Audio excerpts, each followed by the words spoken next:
Well, my friends, I got her done.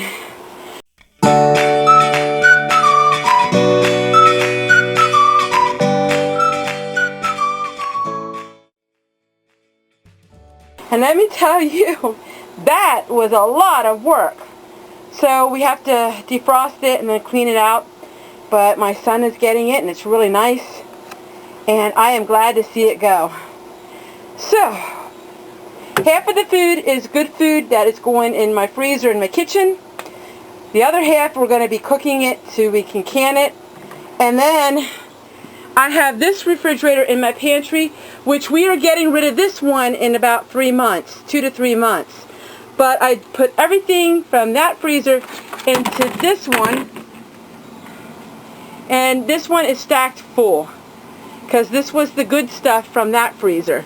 So eventually we're going to get rid of this one as we eat the food down.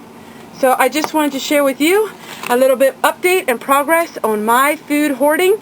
And I'm actually feeling really good because you know what? I don't have as much food and it's so much more freeing. I don't. Take care everyone and we'll see you tomorrow.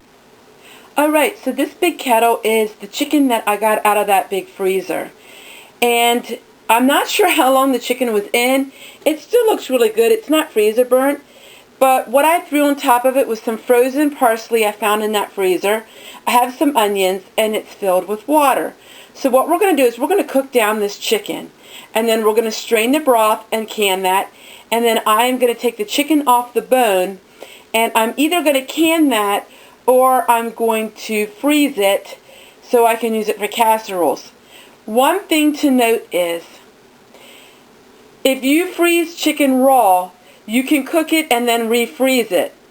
But if you have cooked chicken and you heat that up, you are not supposed to refreeze that. But if it's raw like this, you can go ahead and cook that and then freeze it again.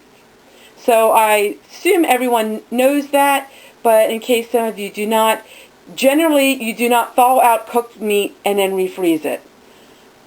But if it's raw, that's a different story. So this is going to take probably an hour and a half to 2 hours. We're going to cook this down and then I'm going to get back to you and I'm going to show you what it looks like.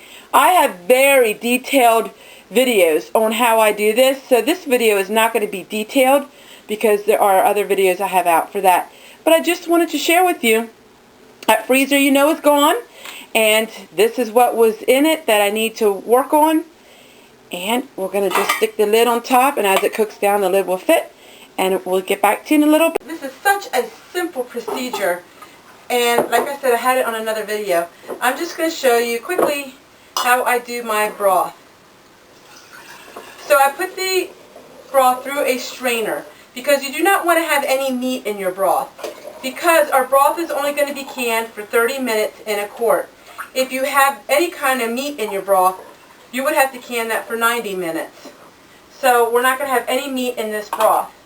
All we do is we fill up our jars to about an inch from the top.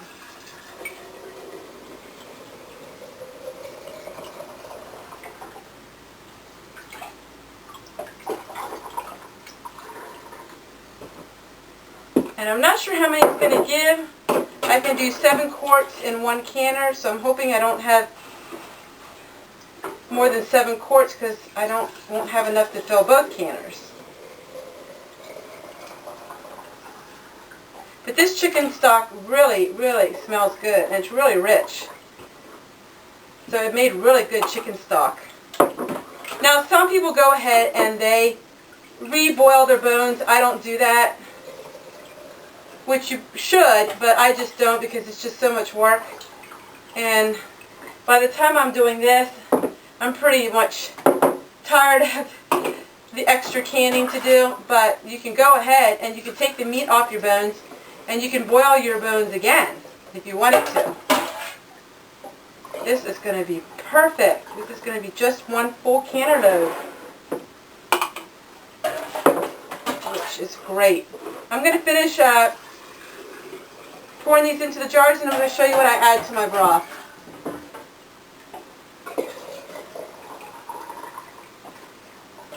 Give you one full canner, And what I do is I add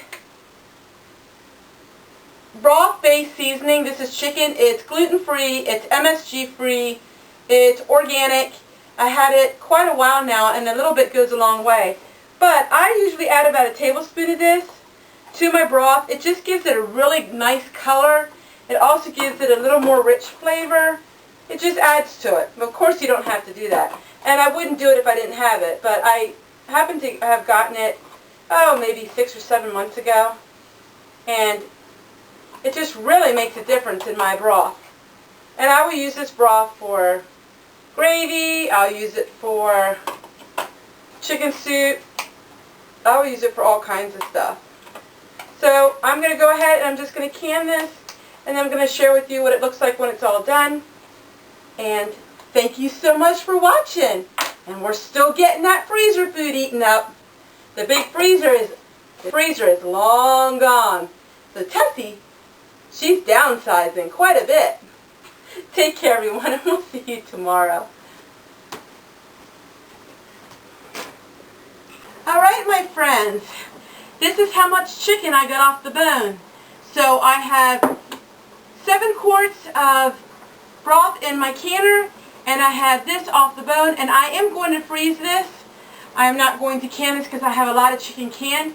So I'm going to put them in little quart bags, and this will give us quite a few meals. Alright, my friends, my broth is finished. Look how pretty that looks. So, I got everything tended to from my freezer. All the food has been taken care of. And the only thing I have to can up yet from that freezer is some ham. So I'm going to make some ham in a crock pot, and then I'm not sure exactly how I'm going to can it. I might can it with beans. I'm not sure yet. But I'm feeling a lot better and being able to take care of all this food. I had the freezer cleaned out. It's going to be going out the door here in a day or two. And my food has been taken care of. And I'm one tired girl. Take care, everyone, and we'll see you tomorrow. Bye, guys.